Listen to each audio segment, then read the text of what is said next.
I never imagined my own son would relegate me to the basement of my own home. The home I'd paid for. The home where I'd raised him with everything he could ever need. When I lost my executive position after 30 years, I thought family would be my safety net. Instead, my son and his wife saw me as nothing but a burden, an old woman who'd outlived her usefulness. They never bothered to ask about my finances.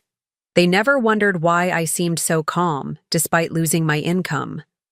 They were too busy dividing up my belongings, claiming my spaces, and telling me how fortunate I was that they were willing to take me in. But what they didn't realize was that I had a $3 million insurance policy that my late husband had set up decades ago. A policy I never told them about. A policy that would change everything. Before we jump back in, tell us where you're tuning in from, and if this story touches you, make sure you're subscribed, because tomorrow, I've saved something extra special for you. I remember the exact moment my world shifted. It was a Tuesday, afternoon in October, the kind of crisp autumn day where the Portland air smells like fallen leaves and possibility. For 30 years, I'd walked through the glass doors of Cascade Marketing Group as their chief brand officer. My office overlooked the Willamette River, and I'd spent countless mornings watching the city come alive while preparing for board meetings or finalizing campaign strategies. That office was more than just a workplace. It was a second home filled with memories, achievements, and the comfortable certainty of knowing exactly who I was and what I was worth. Maggie, do you have a minute? Robert Keller, the CEO, stood in my doorway, his expression unreadable. Let's talk in the conference room. I followed him, noticing the HR director already seated at the table, a folder placed neatly in front of her. That's when I knew. The merger we'd been hearing rumors about for months was happening, and at 62, I was an expensive line item easily erased from the new company's budget. You've been the backbone of this company's success, Robert said, his voice carefully measured, which makes this conversation even harder. I listened as they explained the restructuring, the consolidation of senior positions, the generous severance package. Words designed to soften the blow of being discarded after 3 decades of loyalty. I nodded, asked appropriate questions, and signed the necessary paperwork with a steady hand. I even smiled and assured them I understood business decisions weren't personal. But as I packed my office that afternoon, removing family photos, awards, and the small jade plant I'd kept alive for 15 years, the reality washed over me. At 62, in an industry that worshipped youth and innovation, my career had effectively ended. Not with the bang of a triumphant retirement party, but with the whisper of corporate euphemisms. I drove home in a daze, parking in the driveway of the 4-bedroom Tudor house in Lake Oswego that I'd bought after my husband Richard passed away 7 years earlier. It was too big for just me, but I'd kept it because it was close to my son Mark and his family. Close to my grandchildren, Tyler and Emma, who I adored beyond measure. Inside, I poured myself a generous glass of Cabernet and called my daughter, Jessica. Unlike her older brother Mark, who had followed in Richard's footsteps to become an investment banker, Jessica had chosen a different path. She taught 3rd grade at a public school across town, lived in a modest bungalow with her husband, Daniel, and had always possessed a sensitivity that her brother lacked. "Mom, they're idiots," Jessica declared after I explained what had happened. "You built that company's entire brand identity." "It's business, honey," I said, surprising myself with how calm I sounded. "Companies merge, roles become redundant. I've been on the other side of these decisions before. But after 30 years, they couldn't let you retire on your own terms." Her indignation warmed me, even as I tried to downplay my own shock. "The severance is fair," I explained, "and your father's life insurance policy matured years ago. I'll be fine financially." What I didn't mention was just how fine I would be. Richard had been meticulous about planning for our future. The insurance policy he'd set up was substantial, $3 million, and I'd invested it wisely over the years since his passing. It's not about the money, Mom. It's about respect. 30 years counts for something. Not in business, I sighed. Not anymore. We talked a while longer, Jessica insisting I come for dinner that weekend, promising that Daniel would grill those salmon fillets I loved. After hanging up, I sat in my kitchen, surrounded by the settling silence, and made a decision. I wouldn't tell Mark about losing my job right away. Not because I was ashamed, but because I knew my son. He would immediately see me as diminished, no longer the capable executive mother, but an aging woman in need of assistance. Mark had a particular vision of success and status, one I'd always fit neatly into. Until now. Instead, I spent the next few days updating my resume, reaching out to industry contacts and scheduling lunches with former colleagues. I wasn't naive. I knew finding a comparable position at my age would be nearly impossible. But I needed to go through the motions, to remind myself that I still had value beyond my job title. It was during lunch with Linda Patel, my former creative director who had left years earlier to start her own consulting firm, that the path forward began to clarify. "You should consult," Linda said, stirring her iced tea. We were seated at a corner table at Riverside Roasters, watching rain streak down the windows. "Your Rolodex alone is worth 6 figures a year." "I don't know," I hesitated. "Starting over at my age." Linda laughed, the sound sharp and genuine. "Maggie Davis, afraid of starting over? The woman who revitalized an entire company brand? At 45? The one who launched 3 successful sub-brands in a down economy?" Her confidence in me felt like a lifeline. "It's different now. The industry has changed." "People still need guidance from someone who's seen it all," Linda said. "Look, come work with me on the Weston project. They need a strategic vision, and you're the best strategic thinker I know." I left that lunch with something I hadn't felt since cleaning out my office. Purpose. The possibility of consulting, setting my own hours, choosing projects that excited me, began to take shape. In my mind, I wouldn't have the same salary, but with my savings and Richard's insurance policy, I didn't need to. That evening, I finally called Mark. Unlike my conversation with Jessica, this call was brief and focused. "The company merged, and my position has been eliminated," I explained, keeping my voice matter of fact. There was a pause on the line before Mark responded. "Just like that? After all these years?" "That's business," I echoed the words I'd said to Jessica. "I'm looking at consulting opportunities." Another pause. "At your age? Mom, be realistic." There it was, the judgment I'd anticipated. "I'm 62, Mark, not 82. And I have plenty of industry contacts." "Sure. But companies want fresh perspectives now. Digital natives. Not—" He stopped himself. "Not someone like me?" I finished for him. "I didn't mean it like that. I just think you should consider your options carefully. Maybe it's time to think about downsizing, simplifying your life. That house is too big for one person anyway." The conversation shifted then, Mark suggesting I come for dinner that weekend to discuss options. I agreed, though a sense of unease had settled in my stomach. When I hung up, I sat in my living room looking around at the home I'd created. Mark was right about one thing. The house was too large for just me. But the idea of downsizing felt like another loss, another piece of my identity stripped away. Saturday evening arrived, and I drove the familiar route to Mark and Vanessa's West Hills home, a sprawling contemporary structure with floor-to-ceiling windows and minimalist landscaping.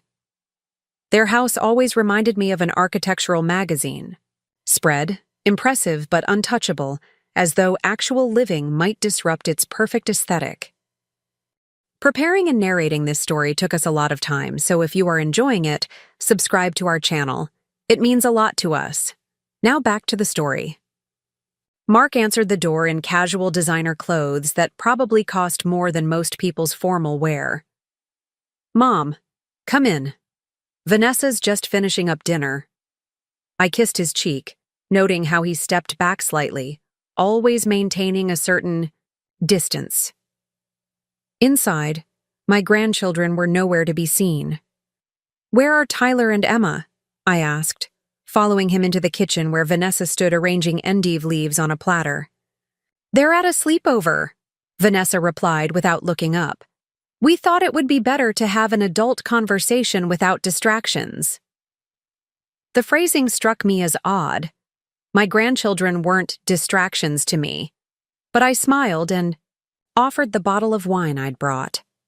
Vanessa examined the label with a slight frown before placing it aside, already having opened one of their own selection. Dinner was a carefully orchestrated affair, locally sourced vegetables, wild caught, fish, and a grain I couldn't identify. The conversation remained superficial through the first course. Neighborhood news, an upcoming charity gala Vanessa was helping organize, Mark's recent business trip to Singapore. It wasn't until Vanessa cleared the main course that Mark leaned forward, his expression shifting to what I recognized as his business face.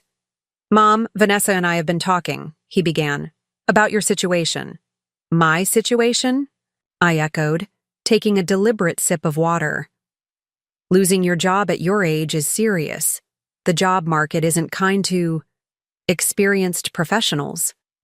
I noticed the hesitation, the careful avoidance of the word older. I'm exploring consulting, I said.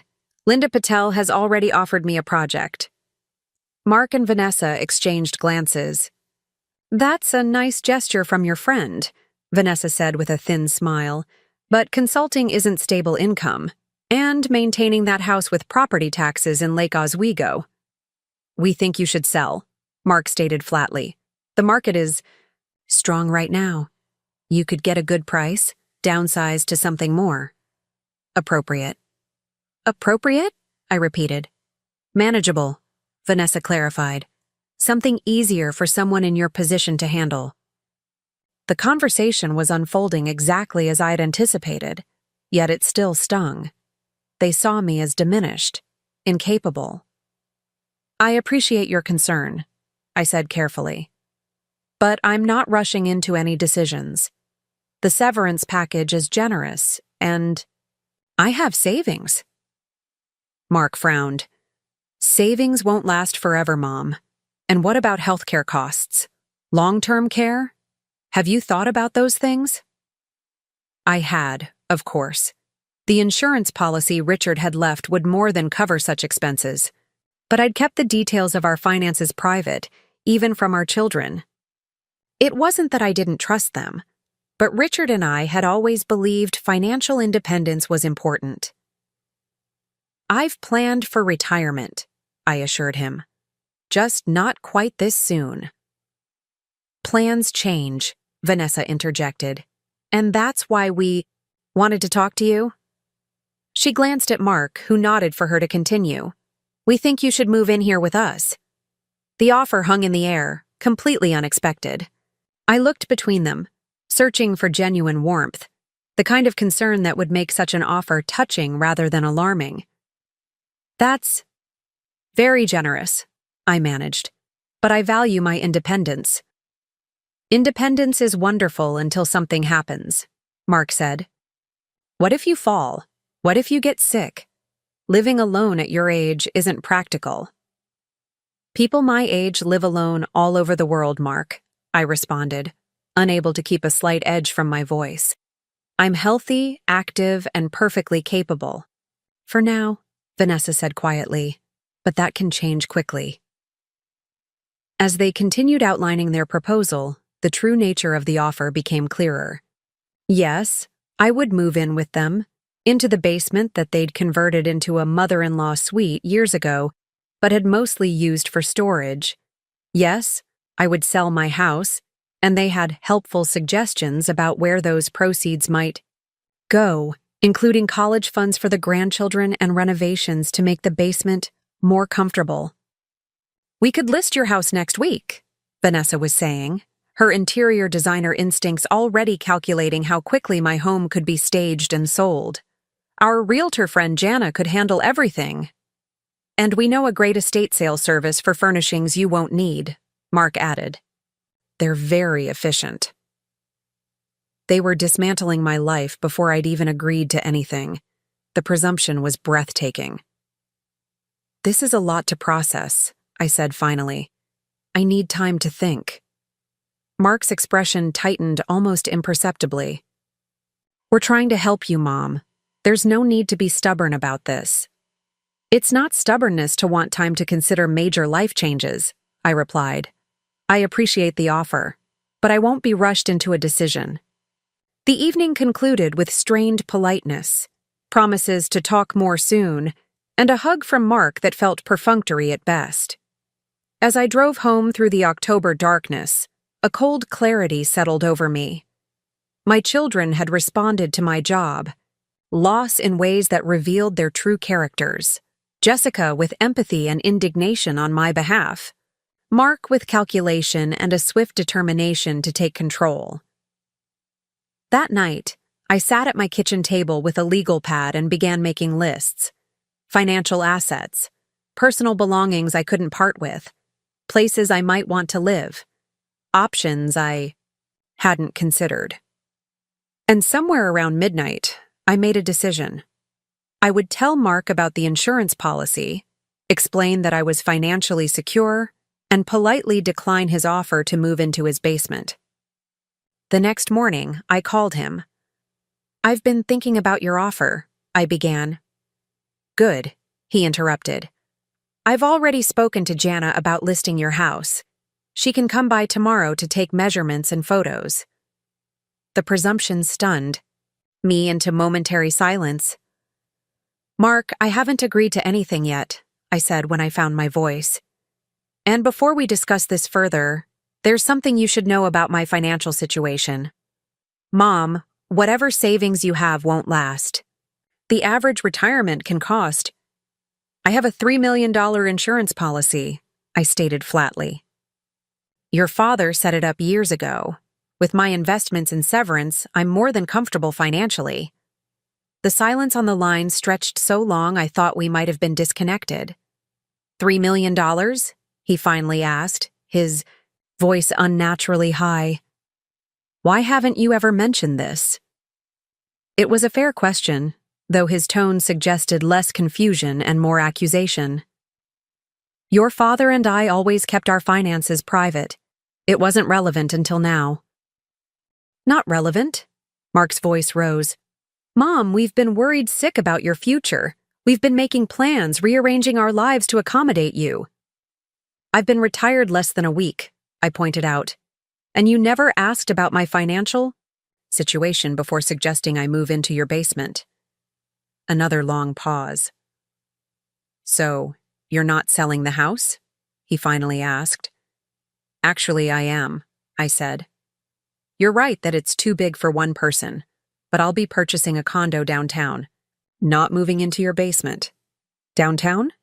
He sounded genuinely confused, as though the concept of his mother choosing an urban lifestyle was incomprehensible. That's not safe for someone your age. I'm looking at secured buildings with doormen, I explained, and I want to be closer. To the cultural district, museums, theaters, restaurants. This is unexpected, Mark said, his voice cooling. We really thought we were helping you. I know, I said, softening my tone. And I appreciate the intention. But I need to make my own decisions about the next chapter of my life. The conversation ended awkwardly, with Mark promising to process this new information and get back to me. I hung up feeling both relieved and unsettled. I'd planned to maintain my independence, but I hadn't anticipated the strain it would place on my relationship with my son. 2 days later, when I hadn't heard back from Mark, I received an unexpected call from Vanessa. Maggie, she began, her voice honeyed in a way that immediately put me on guard. Mark told me about your financial situation. That's wonderful. News! But we still think our offer makes sense. I appreciate that, Vanessa, but I've decided— Just hear me out, she interrupted. The The basement apartment would give you proximity to Tyler and Emma. You could see them every day, be part of their daily lives in these formative years. Isn't that worth considering? The manipulation was obvious, but effective. My grandchildren were my soft spot, and Vanessa knew it. Of course I want to be close to them, I acknowledged. But I can do that without living in your basement. It wouldn't be like living in a basement, she countered. It's a fully finished space. We'd update it, make it beautiful. I'd personally oversee the renovations. I'm sure you would, I said, unable to keep a slight edge from my voice. But I've made my decision. Vanessa's tone shifted then, the honey crystallizing into something harder. Mark and I have already discussed this extensively. He's very hurt that you'd turned down our offer, especially after all we've done for you. I blinked, genuinely confused. All you've done for me? Emotional support, including you in family events, making sure you're not alone during holidays. It was a stunning reframing of normal family relationships, as though they were special accommodations. Those are things families typically do for each other, I said carefully. Not everyone would be so accommodating, Vanessa continued as if I hadn't spoken. Many people your age end up quite isolated. We're offering you integration into our daily lives, and you're choosing a condo downtown over your own family. The conversation deteriorated from there, with Vanessa becoming increasingly transparent about their true motivation: my money. Though she never directly mentioned the insurance policy, her references to family financial planning and securing the children's future were obvious allusions. By the time I hung up, my decision was cemented. Not only would I not be moving into their basement, but I would also be reevaluating how much time I spent with Mark and Vanessa altogether. My grandchildren remained my priority, but I would find ways to maintain that relationship without subjecting myself to Mark and Vanessa's manipulations. The following week unfolded in a whirlwind of activity. I listed my house with a different realtor than the one Mark had suggested, began looking at condos in the Pearl District downtown, and accepted Linda's offer to consult on the Weston project. I also made a point of having Emma and Tyler over for a grandma sleepover, wanting to strengthen my direct relationship with them independent of their parents. It was during this sleepover, while making pancakes on Saturday morning, that Emma asked the question that broke my heart. Grandma, why don't you want to live with us? Daddy said you chose strangers downtown over your own family. I sat down the spatula and knelt to her level, meeting her confused 9-year-old eyes. That's not true, sweetheart. I love you and Tyler more than anything in the world. But Grandma needs her own space, just like you need your own bedroom. But Daddy fixed up the basement for you, Tyler chimed in from the table. He said it would be perfect for old people because there aren't many stairs. The casual cruelty of children repeating adult conversations never ceased to amaze me. The basement is very nice, I said carefully, but Grandma wants a place with lots of windows and light, and I'll be close enough that we can still have sleepovers and special outings. The children seemed satisfied with this explanation, but their innocent questions revealed how Mark and Vanessa were characterizing my decision to their children, and likely to others in our social circle. I was being painted as the ungrateful, selfish mother who chose luxury over family. The reality couldn't have been further from the truth. The downtown condo I eventually selected was smaller and less expensive than several options I'd considered, chosen specifically for its proximity to parks and child-friendly attractions that would make visits with my grandchildren enjoyable. I'd also set up a significant trust for their education, though I'd decided not to inform Mark and Vanessa of this yet. The real estate market was indeed strong, and my Lake Oswego home sold within 2 weeks, well above asking price. As I began the process of sorting through 30 years of accumulated possessions, deciding what to keep and what to let go, Jessica came over to help. Have you heard from Mark? She asked, carefully wrapping a crystal vase in newspaper. Not directly, I admitted. He's been communicating through the children. Jessica's expression darkened. That's manipulative and unfair to them. It's not ideal, I agreed. But they're young enough that they don't fully understand what's happening. And what is happening, Mom? Jessica set down the wrapped vase and faced me directly. Because from my perspective, my brother is having some kind of bizarre meltdown over you exercising your independence. I hesitated, unsure how much to share about the financial aspects of the situation. Jessica had never been motivated by money the way Mark was, but I'd kept the insurance policy private for so long that revealing it now felt complicated. Your brother and Vanessa had certain expectations about my retirement, I said carefully. They assumed I would need their financial support and were planning accordingly. Jessica's eyes narrowed. You don't need financial support though, do you? Dad left you well taken care of. The perceptiveness of my daughter sometimes caught me off guard. Yes, I acknowledged. Very well taken care of. And Mark is upset because I didn't share that information with him immediately, and because I declined their offer to move into their basement. Jessica snorted. Their basement? They wanted to put you in the basement? The one with those tiny windows and the persistent mildew smell? They offered to renovate, I said, unable to keep a wry smile from my face. How generous, Jessica rolled her eyes. Look, Mom, I know Mark is my brother and I love him, but he's always been calculating. If he's upset, it's not because he's concerned about you. It's because his plans got disrupted. Her assessment was harsh but accurate. And while I wanted to protect both my children from the uglier aspects of this situation, I also recognized that Jessica was an adult who could handle the truth. Your father left me a $3 million insurance policy, I said quietly. I've invested it well over the years. Between that, my severance, and the house sale, I'm more than comfortable. Jessica's eyes widened, but only briefly. Then she nodded. Good. You deserve security after working so hard for so long. She paused, then added, Did Mark know about this before you lost your job? No. Neither of you did. Your father and I always kept our finances private. But you told Mark recently? Yes, when he was insisting I needed to sell my house and move into his basement for financial reasons. Jessica was quiet for a moment, processing. And now he's not speaking to you directly. That's right.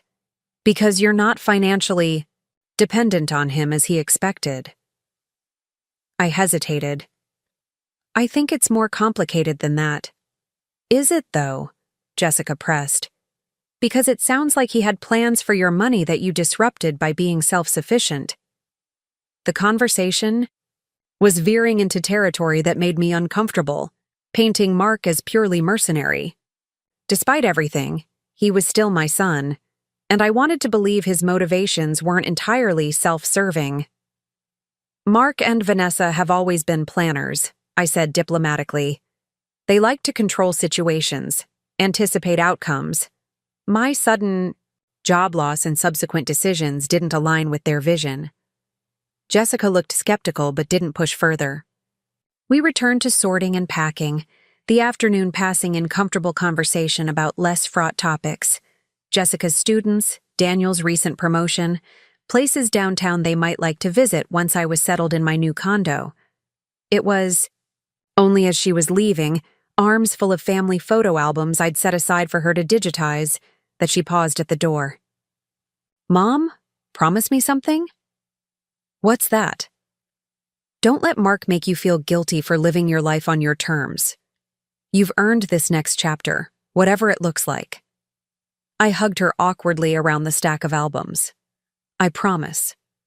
As October gave way to November, the temperatures dropped, and the Pacific Northwest settled into its characteristic chilly rains. My house continued to empty as I sold furniture that wouldn't fit in the condo, donated countless boxes to charity, and carefully distributed family heirlooms between my children, with Jessica acting as proxy for Mark, who still wasn't speaking to me directly. It was during this liminal period, no longer fully in my old life but not yet established in my new one, that the situation with Mark escalated in an unexpected way. I had agreed to watch Emma and Tyler after school one Friday while Mark and Vanessa attended a work function. The children and I had a wonderful afternoon baking cookies, playing board games, and watching a movie. At 6:30, I started gathering their belongings, expecting their parents soon. By 7:30, with no word from Mark or Vanessa, I called both their cell phones. No answer. I texted. No response. At 8:00, Emma started asking when her parents would come. I assured her they were probably just running late. By 9 a.m., with the children growing increasingly tired and anxious, I decided to drive them home myself. I loaded them into my car, drove to Mark and Vanessa's house, and used the emergency key they'd given me years ago to let us in. The house was dark and empty. I settled the children into their bedrooms, read them stories until they fell asleep, and then went downstairs to wait in the living room, growing increasingly concerned and irritated. It was nearly midnight when I heard a car in the driveway. Moments later, Mark and Vanessa stumbled in, clearly intoxicated, laughing about something until they spotted me sitting in their living room. "Mom." Mark froze. "What are you doing?" "Here?" "Waiting for you," I said, keeping my voice low to avoid waking the children. "You were supposed to pick up Emma and Tyler at 6:30. Vanessa's hand flew to her mouth. "Oh God, that was tonight? I thought that was tomorrow." "You didn't get my calls? My texts?" Mark pulled out his phone, squinting at the screen. "Battery? Died," he muttered. "Mine too," Vanessa added, not bothering to check. I stood, gathering my purse and coat. The children were worried. I told them you were just running late. "Mom, I'm sorry," Mark began, but his apology sounded perfunctory. "Things have been so hectic lately." "Too hectic to remember your children?" The words came out sharper than I intended. Vanessa's expression hardened. "That's not fair. We made one mistake." "One that left your children waiting for hours, wondering where you were," I countered. "I'm not judging you for having a night out. I'm concerned that neither of you bothered to check your messages or remember your commitment." Mark's face flushed. Whether from alcohol or anger, I couldn't tell. "We don't need parenting advice. From someone who's choosing to move downtown to be closer to wine bars than her own grandchildren." The accusation stung, so patently unfair that for a moment I couldn't respond. "That's not why I'm moving downtown, and you know it," I said finally. "I'm moving to a secure building with elevators and amenities appropriate for someone my age, while remaining close enough to maintain regular contact with Emma and Tyler." "Regular contact isn't the same as being here," Vanessa interjected. "If you really cared about them, you'd want to be part of their daily lives. The way you were tonight?" I retorted, immediately regretting the low blow. Mark stepped forward, his voice dropping to a harsh whisper. "You think you're so self-sufficient with your insurance money? So independent. But when you're alone, in that sterile condo, while we're here making memories as a family, you'll regret this choice." I took a deep breath, determined not to let his cutting words affect me. This isn't about being alone versus being with family. It's about respecting my choices and independence. "Independence," Vanessa scoffed, kicking off her heels. Such a convenient excuse for selfishness.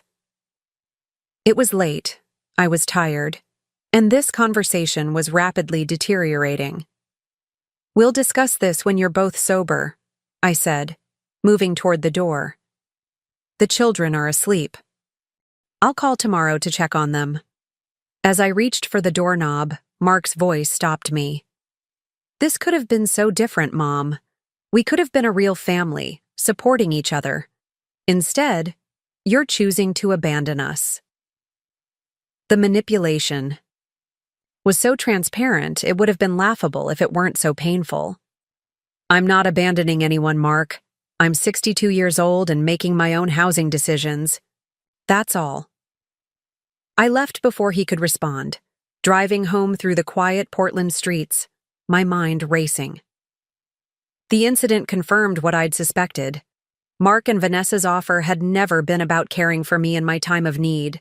It had been about control of my assets, my life decisions, and ultimately, my money. The next morning, I woke to a flurry of text messages from Jessica. "Call me ASAP. Mark just called Daniel ranting about last night." I called her immediately, bracing myself. "Mom?" Jessica's voice was tense. "What happened last night?" I explained the situation, my babysitting, their forgotten commitment, the midnight confrontation. "And he had the nerve to accuse you of abandoning the family?" Jessica's indignation vibrated through the phone. While he was out getting drunk and forgetting his own children? "He's upset about more than just last night," I sighed. "This is about the insurance money and my decision not to move in with them." "Daniel and I can't believe how he's acting," Jessica continued.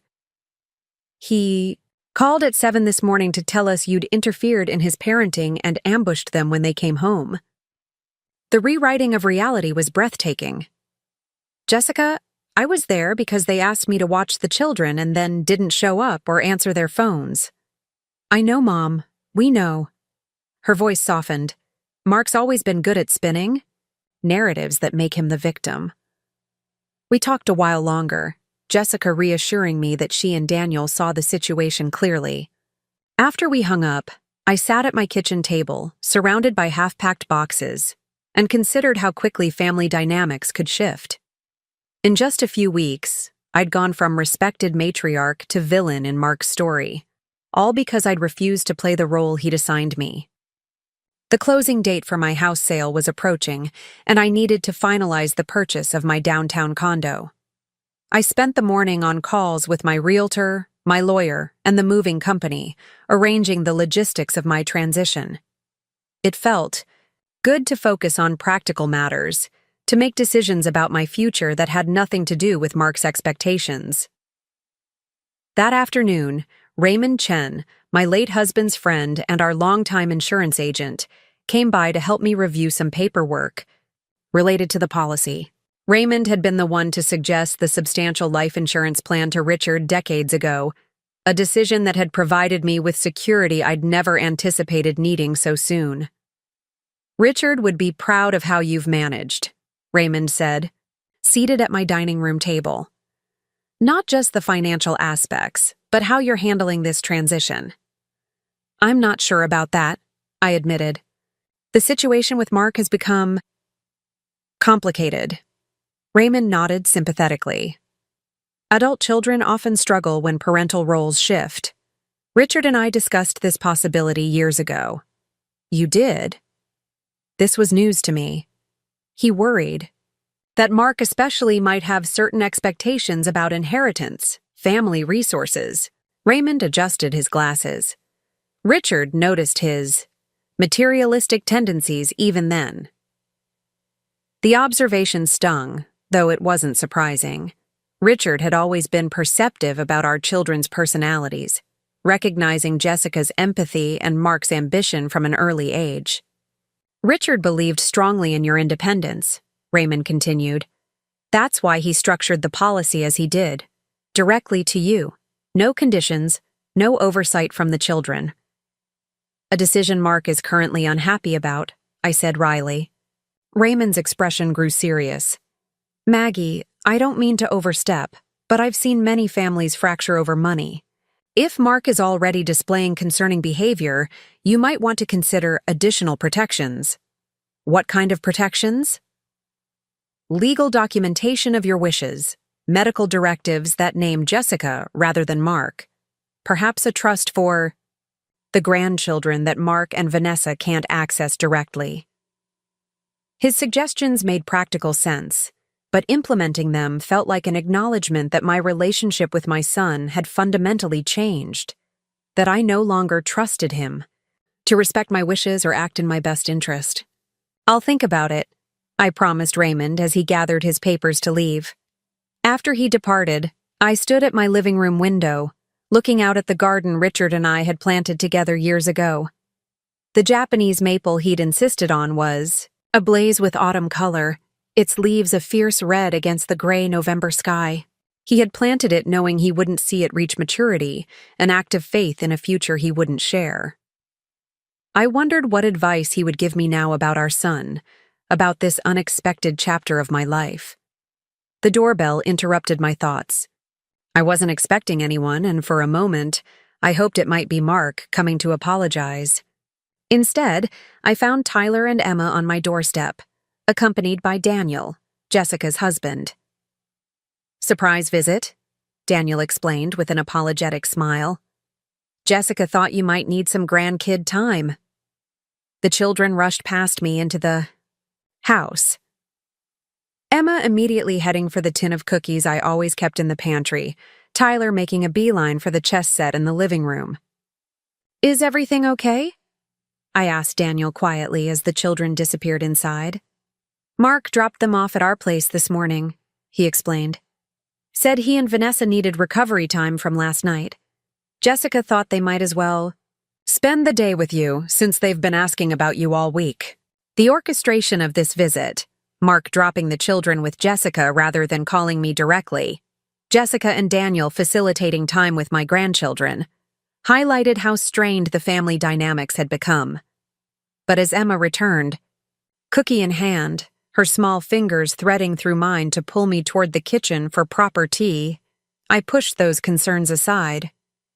The children, at least, remained untouched by the adult tension swirling around them. We spent a delightful afternoon together. I taught Emma how to make my special cinnamon rolls while Tyler set up an elaborate chess tournament, insisting that each of us compete. Daniel, who had initially planned to drop the children off and leave, ended up staying, his easy warmth and genuine interest in the children's activities a welcome presence. As the afternoon light began to fade, Daniel helped me wash the baking dishes while the children played in the living room. "Jessica's worried about you," he said quietly, drying a mixing bowl. "Not about the practical stuff. She knows you're more than capable. She's worried about how Mark's behavior is affecting you emotionally." I rinsed a whisk under the faucet, considering my response.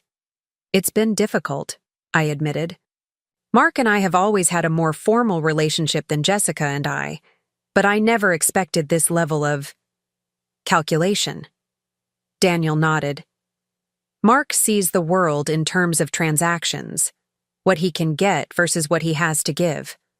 Always has." He paused. "Jessica and I want you to know that our home is always open to you, not because we think you need taking care of, but because we enjoy your company." The simple sincerity of his offer brought unexpected tears to my eyes. "Thank you, Daniel.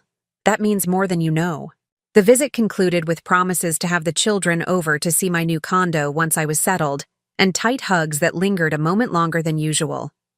As their car pulled away from the curb, I felt a renewed determination to navigate this transition with grace, regardless of Mark's behavior. The following week, I received a text message from Mark, the first direct communication since our midnight confrontation. It was brief and formal. "Need to discuss important family matters. Dinner at our house, Friday, 7 p.m. No request, no acknowledgement of our previous interaction, just a summons." My first instinct was to decline, to insist on more respectful communication. But curiosity won out. What important family matters required discussion now? I confirmed my attendance and spent the intervening days preparing for my upcoming move. The house was nearly emptied, with most of my belongings either sold, donated, or packed for transfer to the condo. The bare rooms echoed with memories, but rather than melancholy, I felt a growing excitement about my new space. Linda had connected me with several potential consulting clients, and my calendar was filling with meetings and projects that interested me. Life was moving forward, despite Mark's disapproval. Friday evening arrived, and I drove to Mark and Vanessa's house with a sense of cautious optimism. Perhaps the important family matters involved reconciliation, a recognition that his behavior had been inappropriate. Maybe Vanessa had encouraged him to mend fences before my move. Those hopes evaporated the moment I entered their home. The dining table was set formally, but only for 3, no children in sight. Mark and Vanessa sat waiting, their expressions serious, a folder placed prominently between them. "Mom," Mark nodded stiffly as I took my seat. "Thanks for coming." "Where are Emma and Tyler?" I asked, noticing the unusual quiet of the house. "At a friend's house," Vanessa replied. "This conversation isn't appropriate for children." My anxiety ratcheted up several notches. "What conversation is that exactly?" Mark cleared his throat, adopting what I recognized as his professional demeanor, the one he used with clients and colleagues. "We've been consulting with our financial advisor about your situation, and we have some concerns." "My situation?" I echoed, feeling a sense of déjà vu from our previous discussions. "Your insurance policy," Mark clarified. "The one Dad left." "You." I frowned. "That's not up for discussion, Mark. It's my private financial matter." "It's a family matter," Vanessa countered, "especially when decisions about that money affect the entire family." "How exactly does my insurance policy affect you?"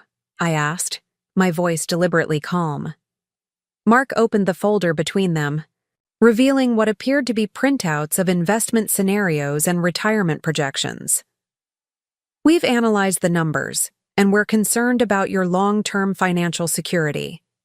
The absurdity of this statement, coming from my son who had only learned about my financial situation weeks ago, would have been comical under different circumstances. "According to our calculations," he continued, "even $3 million won't provide adequate coverage for potential long-term care needs, especially considering inflation and the rising cost of medical care." "I appreciate your concern," I said carefully, "but I've reviewed my financial situation with both Raymond and my financial advisor. We believe I'm well positioned for retirement." Raymond is Dad's old friend, not a sophisticated financial planner, Mark dismissed. "And whatever advisor you're using probably hasn't done this level of analysis." He turned one of the printouts toward me, pointing to a graph with dramatically declining projections. "See this? This shows your potential financial trajectory if you purchase the downtown condo, maintain your current spending habits, and face even moderate medical issues." The projections were absurdly pessimistic, assuming exorbitant spending, minimal investment returns, and catastrophic health problems all occurring simultaneously. "These calculations are based on what assumptions exactly?" I asked. Mark looked momentarily flustered. "Industry standard projections, adjusted for your specific circumstances." "And what circumstances are those? Your age? Your health history?" "Your spending patterns," Vanessa interjected. "We've been observing how you manage money for years, Maggie." The statement was so invasive, so presumptuous, that for a moment I couldn't respond. "You've been observing my spending patterns?" I finally managed. "Mom, someone had to be paying attention," Mark said with exaggerated patience. "You've always been somewhat impulsive with money." This characterization was so contrary to reality. I'd always been the more cautious financial manager in my marriage, building our savings while Richard made bolder investments, that I almost laughed. "Mark, this is inappropriate," I said, firmly. "My financial management is not your concern, and these projections are based on assumptions that have no basis in reality." "We're trying to help you," Vanessa insisted, her tone suggesting I was being unreasonable. "We've developed a comprehensive plan that would protect your assets while ensuring you're properly cared for." "Let me guess," I said dryly. "This plan involves me selling my insurance policy or placing it in a family trust that you would manage."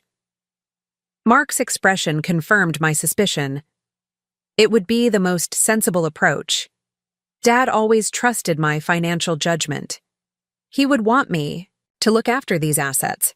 The invocation of Richard's wishes, distorted to serve Mark's narrative, was the final straw.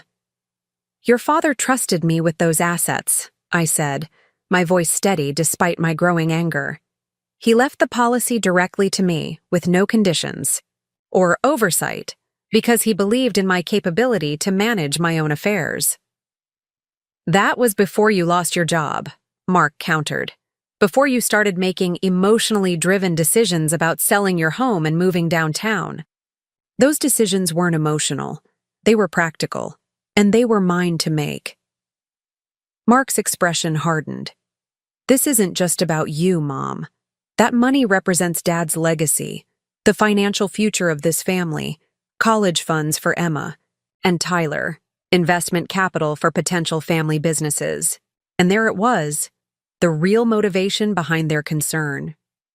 They saw Richard's insurance policy not as protection for his wife, but as a family inheritance they were entitled to control.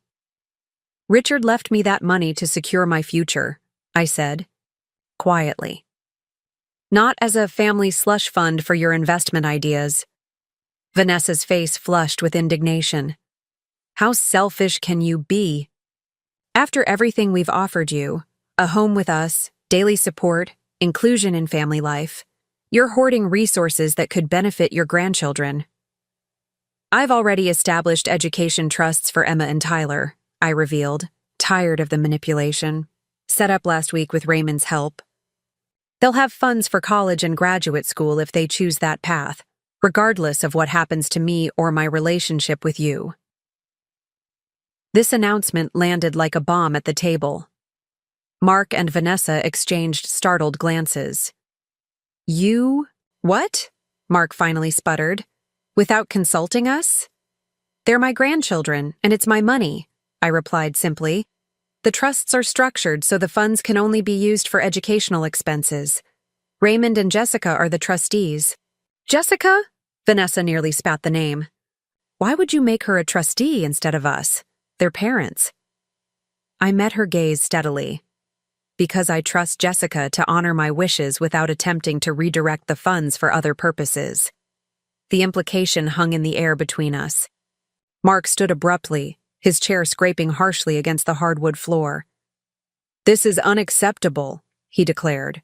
"You're dividing the family, turning Jessica against us, making unilateral decisions that affect our children's futures."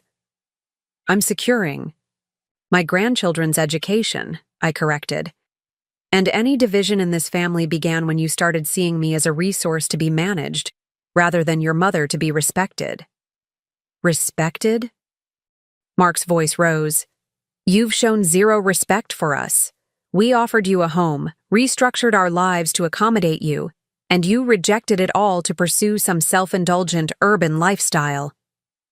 The conversation was deteriorating rapidly, moving further from any possibility of resolution. "I think I should go," I said, standing. "This discussion isn't productive."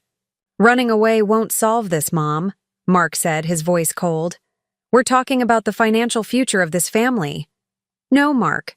We're talking about your attempt to control my finances because you see them as your inheritance rather than my security." I moved toward the door, then paused. "I love you, and I love Emma and Tyler more than anything. But I won't sacrifice my independence to satisfy your expectations about how I should age or how my money should be spent." Vanessa followed me to the door, her final words cutting. "When you're alone in that condo, when you need help with medical appointments or household tasks, don't come running to us. You've made your choice." I walked to my car with a strange sense of calm.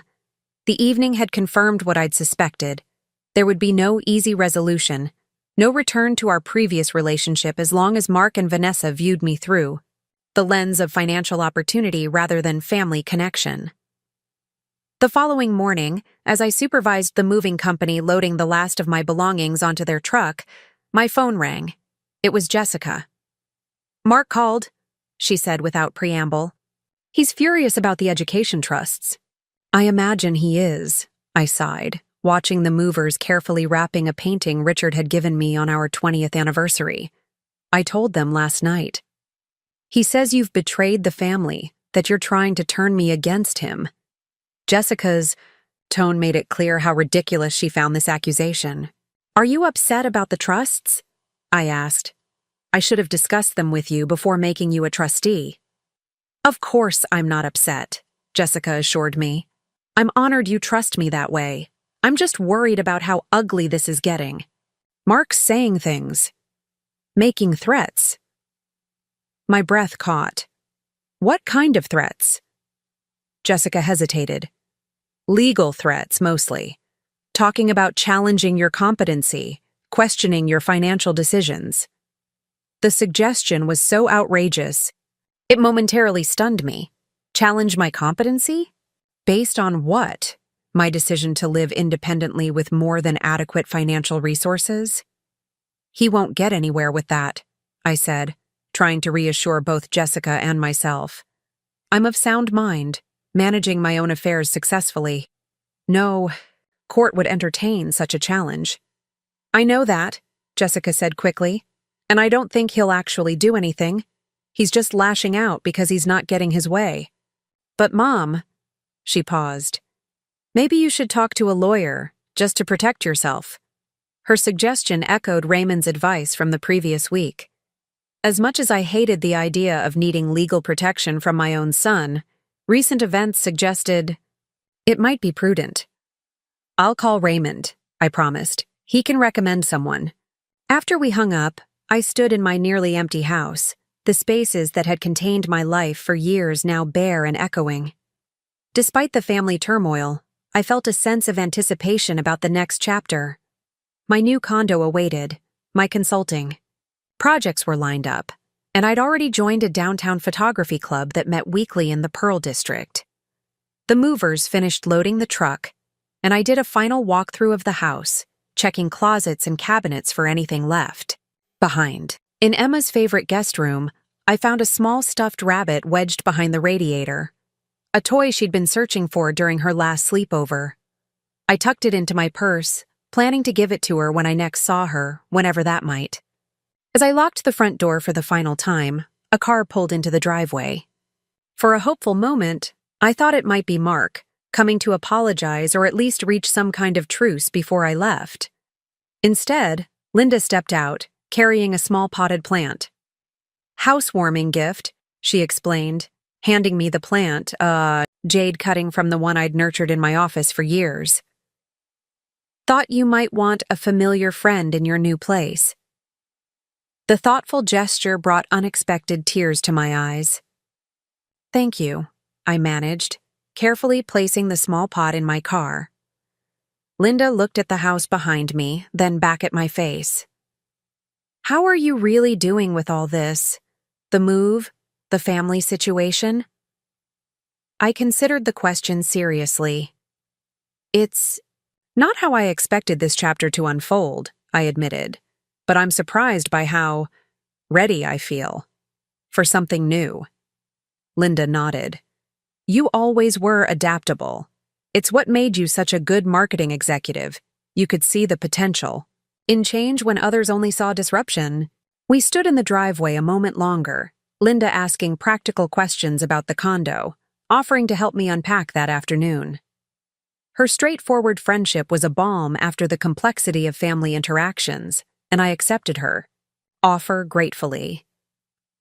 The drive downtown marked a physical transition from one life to another. As the suburban landscape gave way to the denser urban environment, I felt a weight lifting. The condo building stood tall and modern among the converted warehouses of the Pearl District, its lobby bright with natural light from floor-to-ceiling windows. The concierge greeted me by name. We'd met during my initial visits, and helped direct the movers to the service elevator. My unit was on the 8th floor, facing east toward Mount Hood, which was visible on clear days. The space was smaller than my house but felt perfect for my needs. Open-concept living and dining areas, a compact but well-designed kitchen, 2 bedrooms, one for me, one for guests or a home office, and a balcony large enough for container gardening. The walls were currently bare, the space undefined. but I could already envision how it would transform with my belongings, how it would become mine. The movers worked efficiently, placing furniture according to my directions, stacking boxes in approximate locations. Linda arrived as they were finishing, bringing lunch from a nearby deli and immediately diving into helping me unpack kitchen essentials.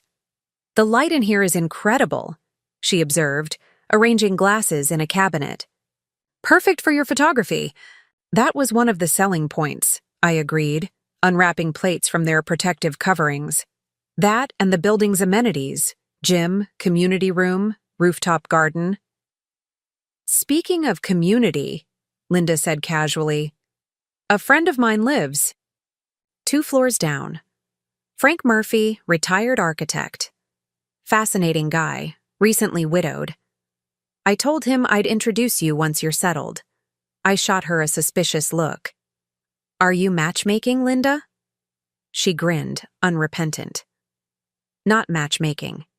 Necessarily, just facilitating potential friendships. Frank knows everyone in this building and half the neighborhood. He could help you get connected socially."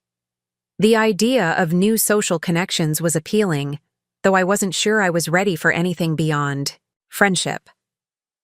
Richard had been gone 7 years, and while I'd gone on occasional dates in the past few years, none had developed into significant relationships.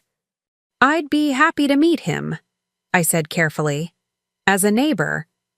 Linda's smile widened. "Of course, just as a neighbor." We spent the rest of the afternoon unpacking essential items, arranging furniture, and transforming the blank space into something that felt increasingly like home.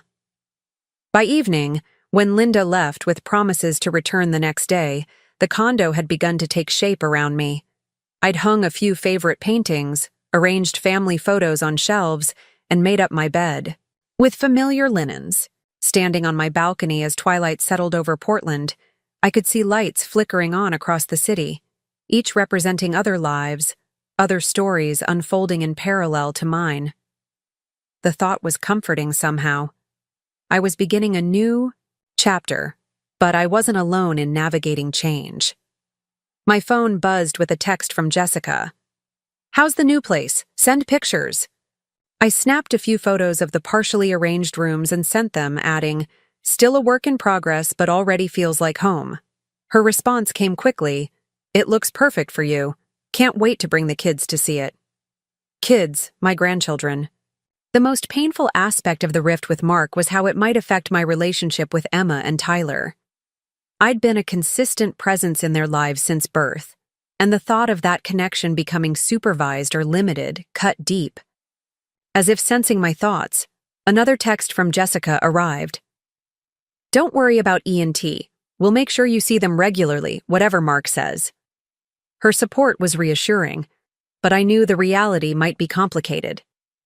Mark and Vanessa controlled access to their children, and if they chose to restrict my time with Emma and Tyler, Jessica's good intentions might not be enough to overcome that barrier. I sent a quick thank you to Jessica and went back inside, closing the balcony door against the November chill. The condo was quiet, the new space amplifying the absence of familiar household sounds. I unpacked a few more boxes, arranged books on shelves, and finally settled on the couch with a glass of wine, too tired to continue but not quite ready for sleep. In the stillness, I allowed myself to really feel the events of the past weeks. The shock of job loss, the unexpected tension with Mark, the revelation of his true priorities, the sadness of leaving my longtime home alongside the excitement of this new beginning. The emotions washed through me like waves, sometimes contradictory, but all part of this transition. My phone buzzed again, a text from an unknown number. "Ms. Davis, this is Frank Murphy from the 6th floor. Linda mentioned you'd moved in today. Welcome to the Palisades. If you need any neighborhood recommendations or help navigating building services, I'm happy to assist.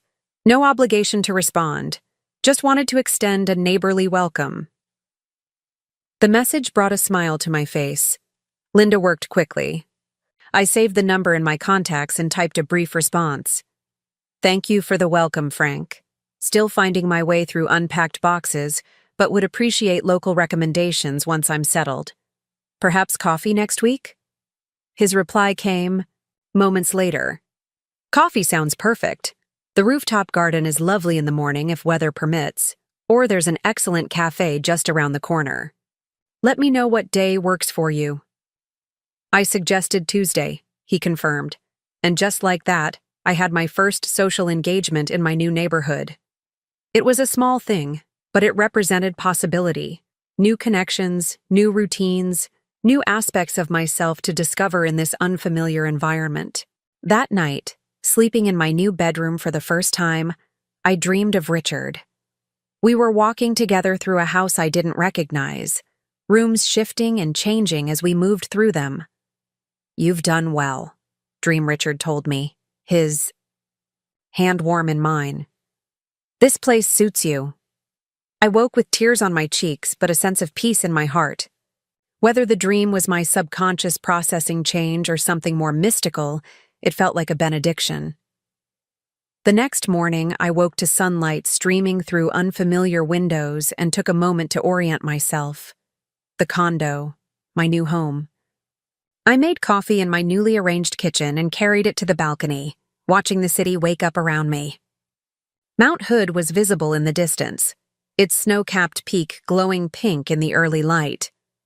The sight was majestic, a reminder of perspective, my personal challenges small against the backdrop of that ancient mountain. After breakfast, I continued, unpacking, finding homes for treasured objects, arranging furniture until the space felt balanced and harmonious. Linda arrived mid-morning as promised, bringing fresh pastries from a nearby bakery and diving back into helping me organize. "How was your first night?" she asked, hanging clothes in the guest room closet. "Surprisingly peaceful," I admitted. "I thought I might feel disoriented, but instead I just felt ready." Linda nodded approvingly. "That's because this move isn't running away from something. It's moving toward something. There's a difference." Her observation resonated. Despite Mark's accusations that I was abandoning family, the truth was that I was embracing a new phase of life, one that honored my continuing capabilities and interests rather than conforming to limiting expectations about aging. We worked steadily through the morning, breaking for lunch on the balcony, where Linda pointed out neighborhood landmarks, the best grocery store, the library branch, the community garden where residents could claim small plots. "The building has a pretty active social calendar too," she mentioned. "Monthly mixers in the community room, book clubs, even cooking classes sometimes. Good way to meet people."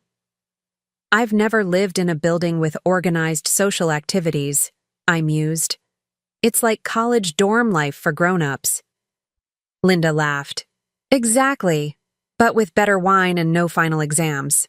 As afternoon faded toward evening, the condo had transformed from a collection of boxes and furniture into a cohesive living space.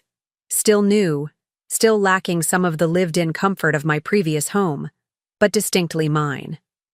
Linda departed, with promises to check in tomorrow, leaving me to enjoy my first full evening in the new space. I was heating soup for a simple dinner when my phone rang. Mark's name flashed on the screen. I hesitated, my finger hovering over the answer button, preparing myself for another confrontation. Finally, I accepted the call. "Hello, Mark?" "Mom." His voice sounded strained, formal. "I wanted to let you know that Emma has a school presentation next Friday. She's asked if you would come." The invitation surprised me. "Of course I'll come." "What time?" 2:00. It's at Westside Elementary." He paused. "She's doing a project on family traditions. She wants to talk about the holiday cookie baking you do with her."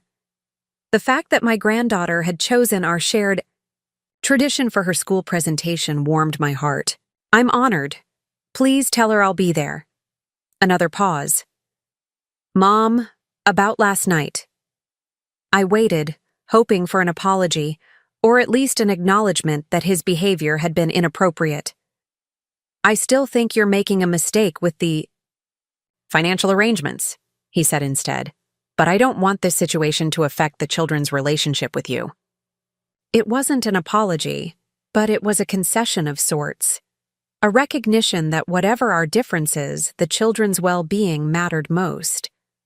I appreciate that, Mark. I don't want our disagreement to affect them either. That doesn't mean... I agree with your decisions, he added quickly. I still think the trust should be managed differently, and I have serious concerns about your financial planning. I suppressed a sigh. Noted, but those are my decisions to make. For now, he said, a subtle threat lurking beneath the words. We'll see you Friday at the school. After he hung up, I stood in my new kitchen, processing the conversation.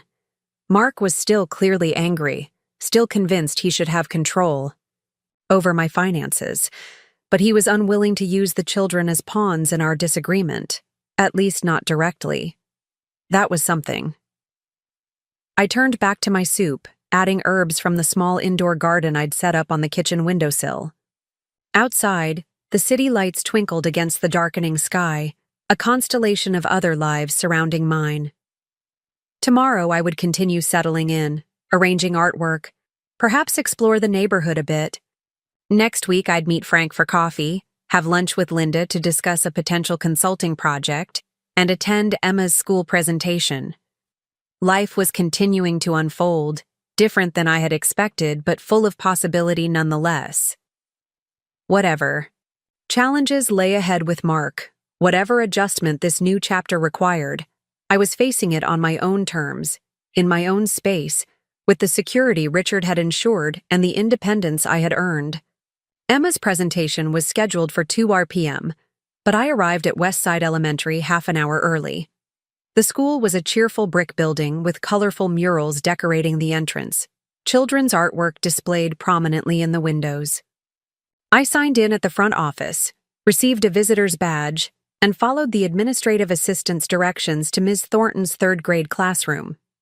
The hallways bustled with the controlled chaos of elementary school, teachers shepherding lines of small children, classroom doors decorated with seasonal themes, the mingled scents of disinfectant and art supplies. It reminded me of Jessica's school days, the countless parent-teacher conferences, science fairs, and holiday performances that had punctuated those years. Mark had been less involved in school activities, even then prioritizing career advancement over family events. I paused outside Miss Thornton's classroom, gathering myself. This would be my first time seeing Mark and Vanessa since our confrontation, a week ago. Whatever tension existed between us, I was determined not to let it affect Emma's special day. Parents were already filtering into the classroom, taking seats in child-sized chairs awkwardly arranged in rows. I spotted Mark and Vanessa near the front, heads bent together in conversation. Neither looked up as I entered, though I knew they must have noticed me. I chose a seat toward the back, wanting to give Emma clear sight of me without creating an uncomfortable proximity to her parents. Ms. Thornton, a young woman with an enthusiastic smile and paint-speckled hands, welcomed everyone and explained the format of the presentations. Each child would speak for 3 to 5 minutes about a family tradition they had researched, explaining its origins and significance. These presentations represent weeks of work, she emphasized. The children have conducted family interviews, created visual aids, and practiced their public speaking skills. We're so excited to share their hard work with you today. One by one, children stood before their classmates and families, sharing traditions that ranged from annual camping trips to holiday cooking rituals, some speaking confidently, others barely audible with nervousness.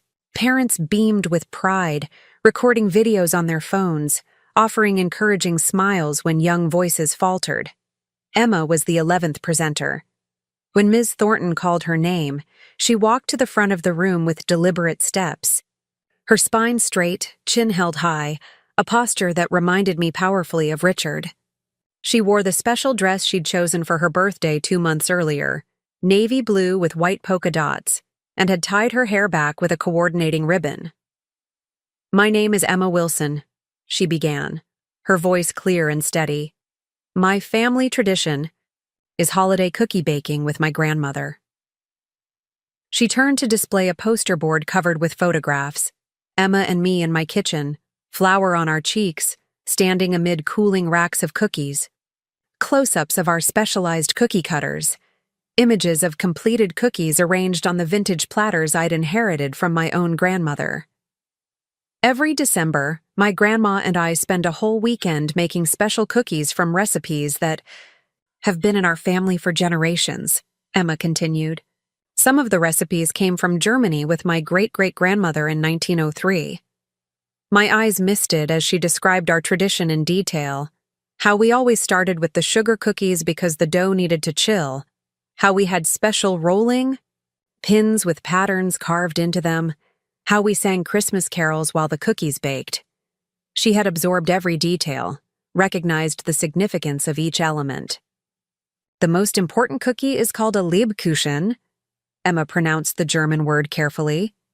It's a spice cookie that my grandma says tastes like Christmas.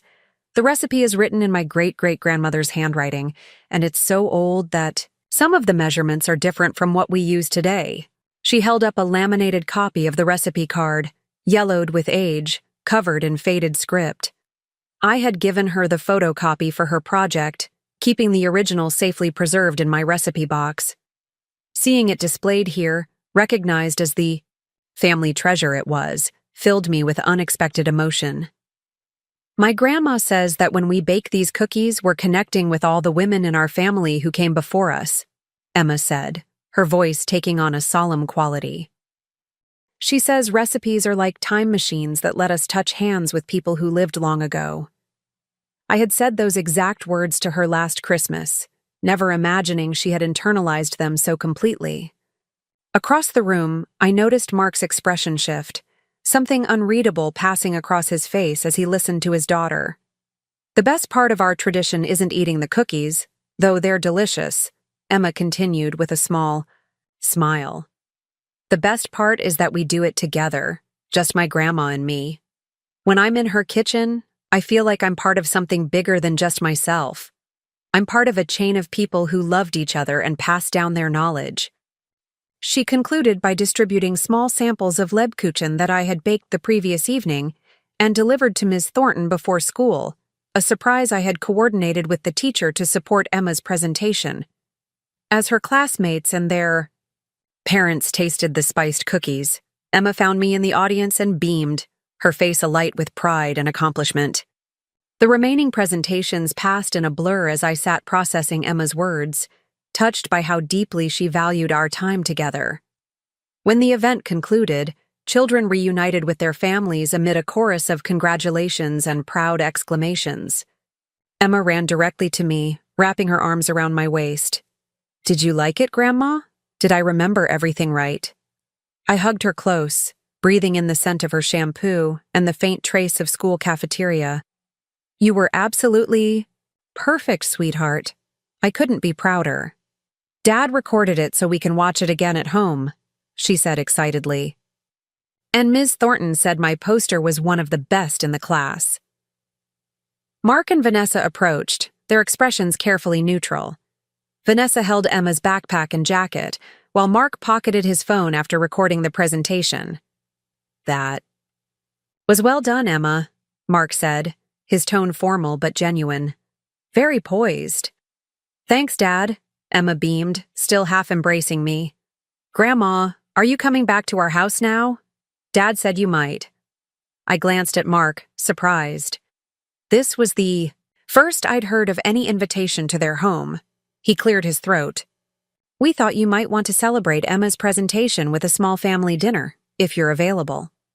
The invitation was stiff, clearly not entirely voluntary, but it represented an olive branch of sorts. For Emma's sake, I decided to accept. "I'd love to," I told her, tucking a stray hair behind her ear. "I want to hear all about how you prepared your presentation." Emma cheered, then dashed off to say goodbye to her friends, leaving me alone with Mark and Vanessa in the crowded classroom. "That's very kind of you to include me," I said carefully. Vanessa's smile was tight. Emma insisted. "She's been talking about your cookie tradition all week." There was an accusatory undercurrent to her words, as though I had somehow manipulated Emma's choice of presentation topic. Before I could respond, Mark interjected. "We'll see you at the house then. Around 6?" I nodded, and they turned away to collect Emma, effectively ending the conversation.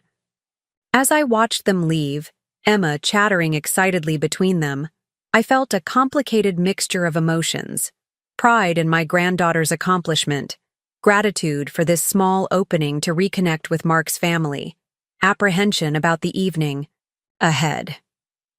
Rather than drive directly to their house, I returned to my condo to change clothes and gather my thoughts. The space was now fully arranged, my belongings finding their places, the walls adorned with artwork that had special meaning. Living here for the past week had confirmed that I'd made the right decision. The building's amenities made daily life easier, and the central location meant I could walk to restaurants, shops, and cultural events. I had already established small rituals that gave structure to my days: morning coffee on the balcony watching the sunrise behind Mount Hood, afternoon walks along the riverfront, evening reading in the comfortable window seat I'd created in the living room. The rhythm was different from my previous life, but satisfying in new ways. As promised, I had met Frank Murphy for coffee on the rooftop garden. He was a thoughtful, soft-spoken man with a quick wit and encyclopedic knowledge of Portland architecture. Our conversation had ranged from building design to jazz music to travel destinations, flowing easily without awkward pauses. We had parted with plans to attend a photography exhibit at the Portland Art Museum the following weekend. Not quite a date, but definitely the beginning of a friendship. Linda's consulting connection had also proven fruitful. The Weston project was now officially mine, with a contract signed and the first meeting scheduled for Monday. The work would be challenging, but on my terms: no office politics, no demanding corporate hours, just the pure satisfaction of strategic problem-solving. As I changed into a casual but elegant outfit for dinner at Mark's, I reflected on how much had shifted in just a few weeks. The shock of job loss had transformed into an unexpected opportunity to redefine my life. Whatever tensions existed with Mark, I was determined to navigate them with grace while maintaining the boundaries I'd established. I arrived at Mark and Vanessa's house precisely at 6, bearing a small gift for Emma, a children's cookbook featuring international cookie recipes with a note promising we would try some together. Tyler opened the door, his face lighting up when he saw me. "Grandma, did you see Emma's presentation? She practiced it 1,000,000 times, and Dad said she was the best one." I stepped inside, embracing him. "I did see it, and she was wonderful. How are you doing, buddy? How's the chess tournament going?" Tyler launched into an enthusiastic account of his latest chess victories as he led me into the kitchen, where Emma was setting the table while Vanessa prepared dinner. The scene appeared deceptively normal, a family evening like countless others, before our relationship had fractured. "Margaret," Vanessa acknowledged me with a nod, her tone neither warm nor openly hostile.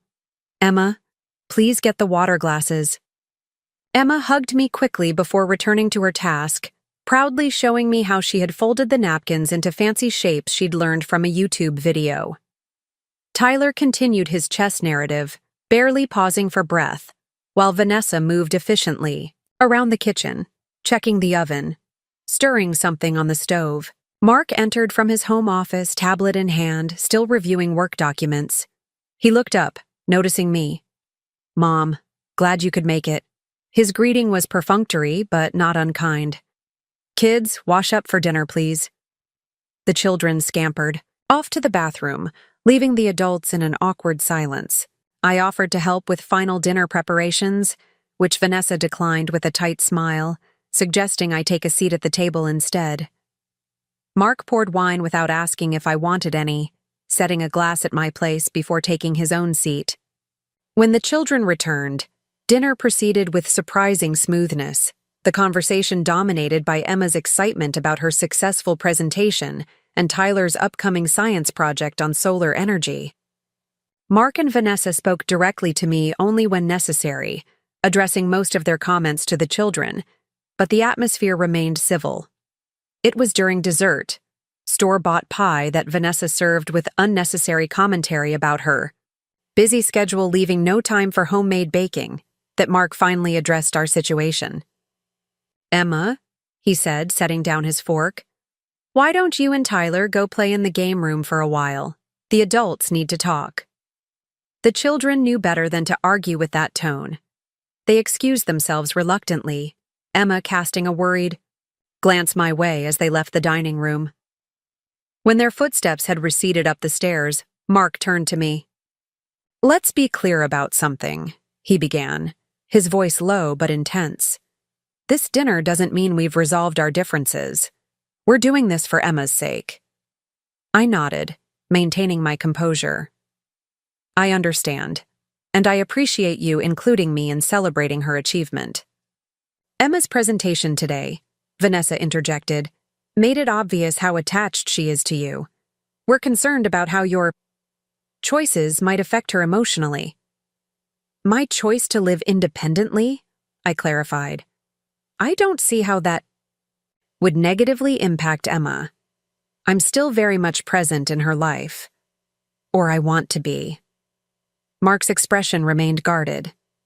"When you rejected our offer to live here, you chose distance over family closeness. Emma doesn't understand that." "I didn't choose distance, Mark. I chose an appropriate living arrangement for myself while remaining actively involved with my grandchildren." "The point is," Vanessa continued as if I hadn't spoken, "the children need stability and consistent expectations. If you're going to remain part of their lives, we need certain assurances." The conversation was taking an unexpected turn. "What kind of assurances?" Mark leaned forward. "First, we need to know you won't undermine our parenting decisions. No more secret trusts set up without our input. No special privileges or excessive gifts." "The education trusts are hardly excessive," I countered calmly. "They're simply ensuring the children have resources for college, something I thought we all wanted." "It's not about the trusts themselves," Mark insisted. "It's about you making unilateral decisions regarding our children's futures." I took a careful sip of water, considering my response. "I understand your concern, and I should have discussed the trusts with you beforehand. That was an oversight on my part. But they're established now, and they'll provide Emma and Tyler with valuable opportunities later in life." Vanessa's mouth tightened. "The second issue is more immediate. If you want regular access to the children, we need a consistent schedule, designated visiting times that don't interfere with their activities or our family plans."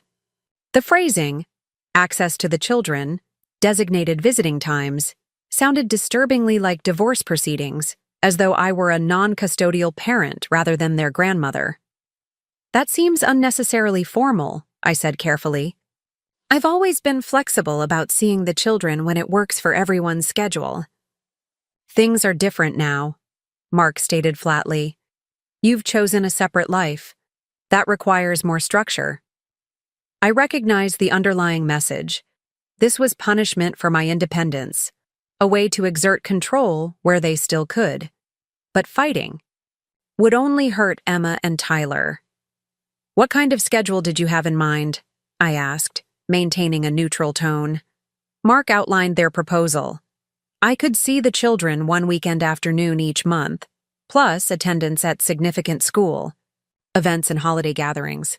Phone calls would be limited to once a week, scheduled in advance. Any gifts beyond birthdays and Christmas would require prior approval. The restrictions were far more severe than I had anticipated. One afternoon per month? When I had previously seen my grandchildren at least weekly, the proposal was designed to minimize my influence while maintaining the appearance of family inclusion. "That's a significant reduction in my time with Emma and Tyler," I observed quietly. "May I ask why you feel that's necessary?" "We're busy with activities and family commitments," Vanessa explained smoothly. The children are at ages where their social and academic schedules are becoming more demanding. We're simply being realistic about available time." It was a practiced response that avoided the real issue. They were using the children as leverage, a way to express their displeasure with my financial decisions. "I understand schedules can be complicated," I acknowledged, "but I've always worked around your plans, never interfered with activities or appointments. One afternoon a month seems unnecessarily limited." Mark's expression hardened. "It's not negotiable, Mom. These are our children, and these are our terms." The bluntness of his statement hung in the air between us. I could feel my heart pounding, but I kept my expression neutral, unwilling to give them the satisfaction of seeing how deeply their ultimatum had wounded me. "I see," I said finally. "May I have some time to consider this?" "There's nothing to consider," Vanessa replied, her voice cool. "Either you agree to our boundaries, or we'll need to reevaluate your involvement with the children altogether." The threat was explicit now: comply or lose access to my grandchildren. The cruelty of using Emma and Tyler as pawns in this power struggle struck me anew. These were the same people who had forgotten their children entirely during a night of drinking, who had left them waiting and worried without so much as a text message. Now they positioned themselves as gatekeepers of proper grandparent-grandchild relationships. I took a deep breath, fighting to maintain my composure. "I've always respected your role as parents, and I've never intentionally undermined your authority. I love Emma and Tyler deeply, and I want to remain a positive presence in their lives." "Then you'll agree to our terms," Mark stated, not quite a question. What choice did I have? To refuse would potentially cut me off from my grandchildren. Entirely. To agree would subject me to arbitrary restrictions designed to diminish my relationship with them. Neither option seemed tolerable. "Before I answer," I said carefully, "I'd like to suggest a compromise. What if we start with 2 afternoons a month, plus school events and holidays? That would still provide the structure you're seeking while allowing for a more meaningful connection than just a few hours monthly." Mark and Vanessa exchanged glances, a silent communication passing between them. Finally, Mark nodded slightly. 2 afternoons a month, to be scheduled at least 2 weeks in advance, he conceded, and the rest of the terms remain as stated. It was still far less than what I wanted, but it was an improvement over their initial offer. "I can agree to that," I said quietly. "Good," Vanessa stood, beginning to clear the dessert plates. "The children can come to your condo this Sunday from 2 to 5. I'll text you to confirm." The dismissal was clear. I rose from the table, thanking them politely for dinner, my heart heavy with the knowledge that my relationship with my grandchildren would now be measured in carefully allocated hours, subject to Mark and Vanessa's approval and oversight. As I prepared to leave, Emma and Tyler thundered back downstairs, dismayed to find me departing so soon. "But we didn't get to show you our new game," Tyler protested. "Or the drawing I did in art class," Emma added, disappointment evident in her voice. I knelt to their level, summoning a smile that didn't reach my heart. "I have to go now, but guess what? You're coming to visit my new place this Sunday. We can play games and you can show me all your artwork then." Their faces brightened immediately. "Your new condo? With the elevator and the rooftop garden?" Emma asked excitedly. "Exactly," I confirmed. "And wait until you see the view from my balcony. On clear days, you can see all the way to Mount Hood." After final hugs and promises of Sunday's visit, I walked to my car, the cool evening air a relief after the tense atmosphere inside. As I drove back downtown, city lights glimmering against the darkening sky, I allowed myself to fully process what had just occurred. My relationship with my grandchildren, once natural and uncomplicated, had been reduced to a formal visitation schedule, a consequence of my refusal to surrender my independence. The injustice burned, but beneath the hurt and anger, a resolve was forming.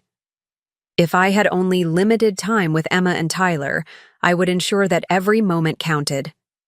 Our relationship wouldn't be diminished by fewer hours together. I would simply make each hour more meaningful, creating memories and connections that would endure despite Mark and Vanessa's restrictions. Back in my condo, I found a text message from Linda. "How did it go at Mark's?" I hesitated, unwilling to burden her with the full, painful details. "Complicated," I replied. "Tell you over coffee tomorrow?" Her response came quickly. "Absolutely. Riverside Roasters, 10 a.m. Hang in there." I spent the evening planning for Sunday's visit, researching child-friendly activities within walking distance of my building, ordering art supplies Emma would enjoy, finding a chess set for Tyler that would challenge his growing skills. If I only had limited time with them, I would make it count. The next morning, coffee with Linda provided the outlet I needed to process the previous evening's events. Seated at our favorite corner table at Riverside Roasters, watching raindrops, trace patterns on the windows, I recounted Mark and Vanessa's visitation schedule and thinly veiled threats. "That's beyond controlling," Linda said, indignation coloring her voice. "It's practically punitive." "It feels that way," I agreed. "They're using the children as leverage because they can't control my financial decisions anymore." Linda stirred her latte thoughtfully. "Have you considered legal options? Grandparents have rights too." The idea had crossed my mind, but the prospect of a legal battle with my own son was almost unbearable. "I'm not there yet," I admitted. It would escalate the conflict significantly, possibly making things worse for Emma and Tyler. For now, I'll work within their parameters while looking for opportunities to improve the situation. "Smart approach," Linda nodded. "And remember, children grow up. Emma and Tyler will eventually form their own opinions about this situation, independent of their parents' narrative." It was a comforting thought that one day, my grandchildren would be old enough to maintain our relationship on their own terms, without Mark and Vanessa's interference. But that day was years away, and in the meantime, I had to navigate these turbulent waters carefully. Our conversation shifted to more pleasant topics: Linda's new consulting project, my upcoming coffee with Frank, a photography exhibit opening at the Portland Art Museum. The normalcy was restorative, a reminder that while one aspect of my life had become painfully complicated, other areas were flourishing. After coffee, I wandered through a nearby bookstore, selecting novels for my newfound reading time, and a few special books to keep at the condo for Emma and Tyler's visits. The simple act of choosing stories they would enjoy, imagining their reactions to particular characters or plot lines, soothed my wounded spirit. As I browsed, my phone buzzed with a text from Raymond Chen. "Checking in. How are you settling into the new place? Still want me to connect you with that estate attorney?" The reminder of Raymond's legal suggestion gave me pause.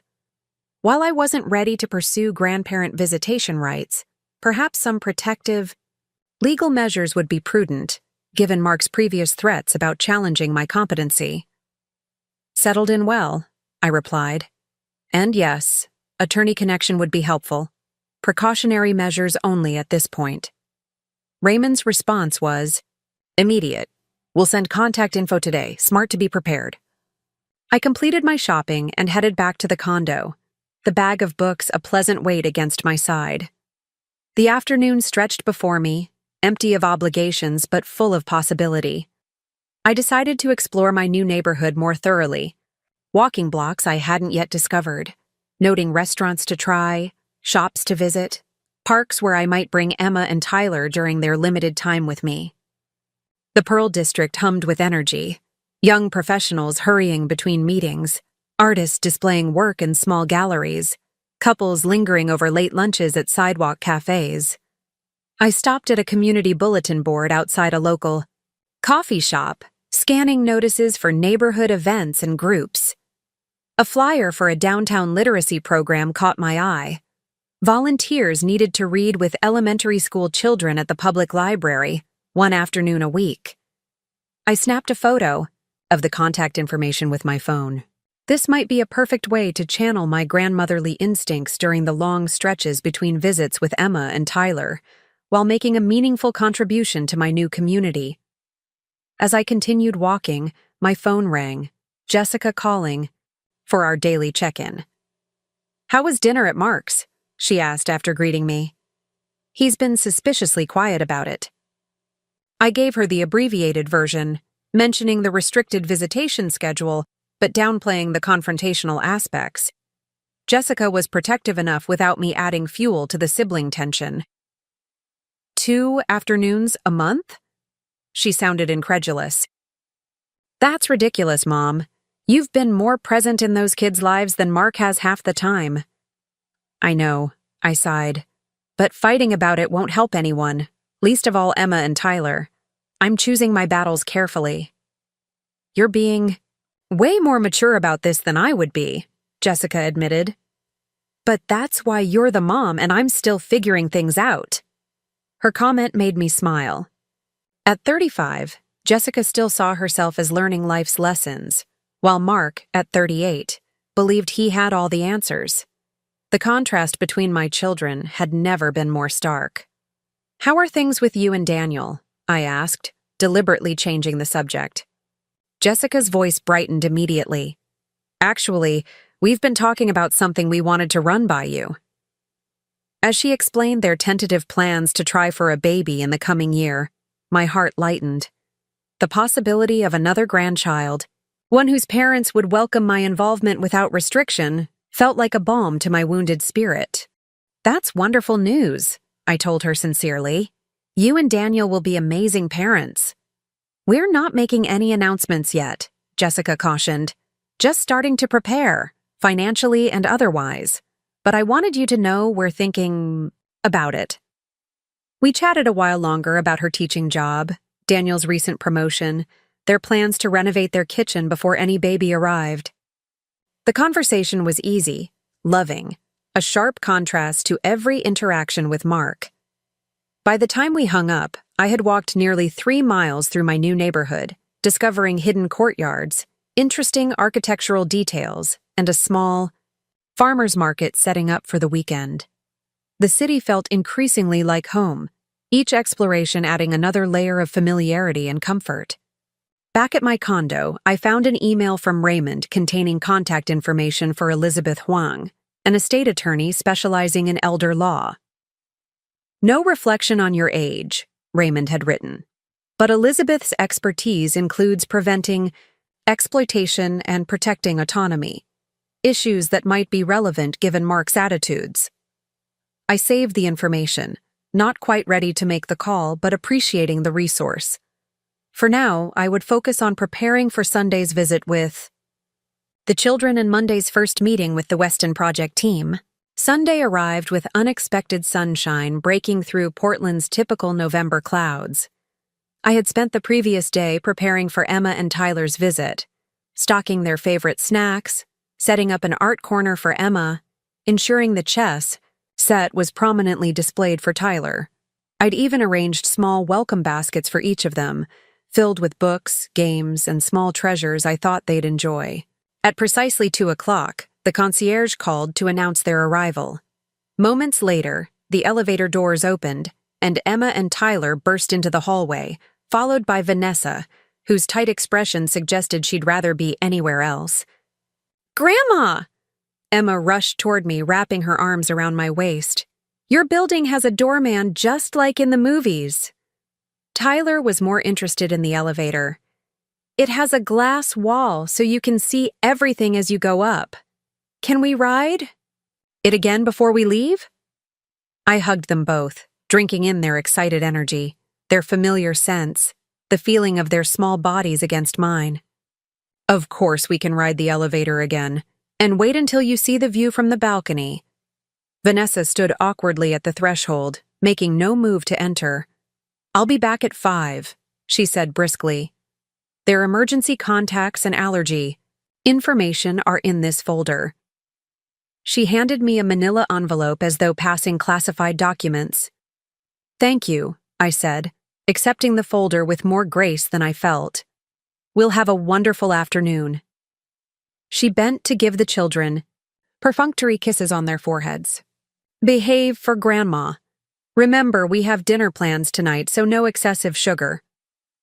After Vanessa departed, the children explored the condo with unbridled curiosity, exclaiming over the window seat, "It's like a reading throne." The balcony, "I can see the whole world from here," and the small second bedroom I had set up with their interests in mind. "You have your own art studio?" Emma gasped, discovering the easel and art supplies arranged in the corner. "It's our art studio," I corrected gently, "for whenever you visit." Tyler had already discovered the chess set. "This looks different from the one at home," he observed, examining the carved wooden pieces. "It's hand-carved," I explained. "Each piece is unique. Your grandfather bought it in Italy before you were born." The next 3 hours passed in a blur of activity: art projects with Emma, chess games with Tyler, exploring the building's amenities, including the rooftop garden where we had an impromptu picnic with the snacks I'd prepared. The children were full of stories about school, friends, and activities, speaking in the rush of words that comes when you have too much to say and limited time to say it. I absorbed every detail, asking questions, listening attentively, storing memories of their animated faces and enthusiastic gestures. Despite the artificial constraints placed on our time together, the connection between us remained strong and genuine. All too soon, the clock approached 5, and we made our way back to the lobby to await Vanessa's arrival. As promised, we took an extra elevator ride, the children pressing their faces against the glass wall to watch the floors slip by. "Remember to thank your grandmother," Vanessa prompted as she arrived precisely at 5 o'clock, her expression suggesting she was mentally calculating whether I had exceeded my allotted time by even a minute. "Thank you, Grandma." Emma threw her arms around me one last time. "Can we bring our cookie cutters next time and make cookies here?" "Of course." "We can," I promised, smoothing her hair. "I'll make sure I have all the ingredients ready." Tyler offered a more reserved goodbye, having reached the age where public displays of affection were becoming self-consciously monitored, but he still permitted a quick hug. "Thanks for letting me beat you at chess," he whispered with a mischievous grin. "You won fair and square," I assured him. Though we both knew I'd offered minimal resistance to his strategic advances, Vanessa herded them toward the exit with practiced efficiency. "We need to get going. We have dinner reservations at 6. No acknowledgement of whether the children had enjoyed themselves, no questions about our afternoon together, not even the basic courtesy of asking how I was settling into my new home. Just the implicit reminder that their real life, the important life, was continuing elsewhere, and my role was merely a scheduled interlude. After they departed, the condo felt, suddenly, achingly empty.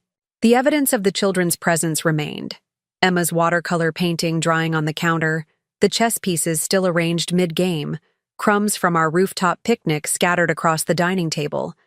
But the vibrant energy they brought had vanished with them. I moved through the space slowly, tidying without erasing these precious traces of their visit. I carefully set Emma's artwork aside to be framed, left Tyler's chess game intact so we could continue it next time, stored their welcome baskets in the guest room closet ready for their next visit. As twilight settled over Portland, I stood on my balcony, watching city lights flicker on across the urban landscape. The afternoon had confirmed what I already knew. The artificial constraints on our time together couldn't diminish the genuine connection I shared with my grandchildren. Yet the knowledge that 2 more weeks would pass before I saw them again settled like a weight in my chest. My phone chimed with a text message from Jessica. "How did it go with the kids today?" "Wonderful, but too short," I replied honestly. "They loved exploring the building." "I'm sure they did," Jessica responded immediately, followed by, "Daniel and I were thinking of bringing dinner over tomorrow night if you're free. Thai food from that place you like." The offer warmed me. Without explicitly acknowledging it, Jessica was making a point of increasing her presence in my life to counterbalance Mark's restrictions. That sounds perfect, I texted back. Around 6? 2 days before Thanksgiving, I was elbow-deep in pumpkin cheesecake preparations when my phone rang. Mark's name flashed on the screen, sending an immediate wave of anxiety through me. Had they changed their minds about including me for dessert? "Hello, Mark," I answered, trying to keep my voice even. "Mom." His tone was different, hesitant, lacking the cold formality that had characterized our recent interactions. "Do you have a minute to talk?" "Of course," I said, setting aside my mixing bowl and wiping my hands on a kitchen towel. A long pause followed, filled with the sound of his breathing. I need to ask you something." My heart raced. Was this about the mediation letter? Had he received it and was now preparing to cut me off entirely? "What is it?" I prompted, gently, when he didn't continue. "Vanessa's parents arrived yesterday," he began, his voice tight. "They're staying through the weekend." "I see," I said neutrally, waiting for him to continue. "The thing is?" His voice caught slightly. "Dad, her father, had some questions about our financial situation. He wants to meet with our financial advisor tomorrow to discuss some investment opportunities he's been exploring." The pieces clicked into place immediately. Vanessa's parents were doing exactly what Mark and Vanessa had attempted with me, leveraging family relationships to gain financial control. "I see," I repeated, more carefully this time. "And how do you feel about that?" Another long pause. "I don't know. They've helped us financially in the past, but lately Dad's been making comments about our spending habits, questioning my investment choices. He keeps talking about legacy, planning, and family wealth management like our money is part of some collective pot he has a say in." The irony was so perfect it was almost painful. Everything Mark had tried to do to me, control my finances, question my decisions, frame independence as family disloyalty, was now being done to him by his in-laws. "That must be uncomfortable," I said, keeping my tone neutral, fighting the urge to point out the parallel. "It is," Mark admitted. "And now he's insisting on meeting our financial advisor, talking about consolidating family resources for maximum efficiency. Vanessa thinks I should just go along with it to keep the peace, but it feels invasive," I finished for him. "Like your financial independence is being questioned." "Exactly." The relief in his voice was palpable. Finally, someone understood. "They're acting like we're incompetent to manage our own money, like we need their oversight." I could have responded with righteous indignation, could have thrown his own behavior back in his face. Instead, I took a deep breath and chose a different path. "It's difficult when family relationships and financial matters become entangled," I said carefully. "It can complicate things in ways that go beyond just money." "Yeah," Mark sounded thoughtful. "I guess it does." A silence stretched between us, filled with unspoken recognition. I waited, giving him space to make the connection himself. "Mom," he finally said, his voice quieter now. "I've been thinking about some things, about how we've handled this situation with you." My heart quickened. "Oh? Emma keeps asking when we're going to make cookies at your house. She doesn't understand why she can only see you twice a month now. And Tyler." He paused. "Tyler asked me why we're being mean to Grandma." The children's perceptions, unfiltered by adult pretense, had apparently cut through the narrative Mark and Vanessa had constructed. Children often see situations more clearly than we give them credit for, I observed. "Yeah," Mark agreed. "They do." Another pause. "I got your letter. About mediation." I held my breath, waiting. "At first, I was angry," he admitted. "I thought you were trying to use legal means to undermine our parental authority, but then I actually read it, And it wasn't what I expected. It wasn't accusatory or demanding. That wasn't my intention, I assured him. I just want to find a way forward that works for everyone, especially Emma and Tyler. I know, he said softly. I think I've known that all along, but… He trailed off. But what, Mark? But when you didn't do what we expected. When you chose independence. Instead of moving in with us, it felt like rejection. And then when we found out about the insurance policy, it felt like you'd been keeping secrets, like you didn't trust us. It was the most honest he'd been since this entire situation began. I chose my words carefully. I never intended it as rejection, Mark. I simply needed to make choices that were right for me at this stage of my life. And the insurance policy was private because your father and I always kept our finances separate from our relationships with you and Jessica. It wasn't about trust. It was about boundaries. Boundaries, he repeated, as if testing the word. That's what I'm struggling with now, where the boundaries should be with Vanessa's parents. I allowed myself a small smile, grateful he couldn't see it through the phone. Setting healthy boundaries can be challenging, especially with family. But they're necessary for relationships to remain respectful and balanced. Mom, would you… He hesitated. Would you be willing to talk about this more? Maybe after Thanksgiving? I think I need some perspective. The request was so unexpected, so contrary to the rigid stance he'd maintained for weeks, that for a moment I couldn't respond. I'd like that very much, I finally said, emotion tightening my throat. Good, he sounded relieved. That's good. A pause. And Mom, about the visitation schedule with the kids. Yes? I think we should revisit that. It's too restrictive. The kids miss you, and this arbitrary limitation isn't helping anyone. Tears pricked at my eyes. I miss them too. Every day. I know, he said softly. I know you do. I heard voices in the background. I have to go. Vanessa's dad is calling for me. But we'll talk more at Thanksgiving, okay? Okay, I agreed. I'll see you then. After we hung up, I stood in my kitchen, hands still dusted with graham cracker crumbs from the cheesecake crust, trying to process what had just happened. Mark's perspective had shifted. Not completely, not permanently perhaps, but significantly. And it had happened not because of my arguments or legal pressures, but because he was experiencing firsthand what it felt like to have his financial autonomy questioned by family members who felt entitled to control. Sometimes understanding requires walking in another's shoes, feeling the pinch where they feel it, recognizing the discomfort they've experienced. Mark was finally beginning to understand what he had put me through, not through my explanation, but through his own parallel experience. I returned to my cheesecake preparation with lighter spirits and a cautious hope.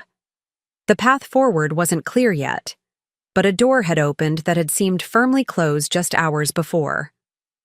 Thanksgiving evening, I arrived at Mark and Vanessa's, home precisely at 7, bearing 3 pumpkin cheesecakes and a carefully wrapped gift for each of the children.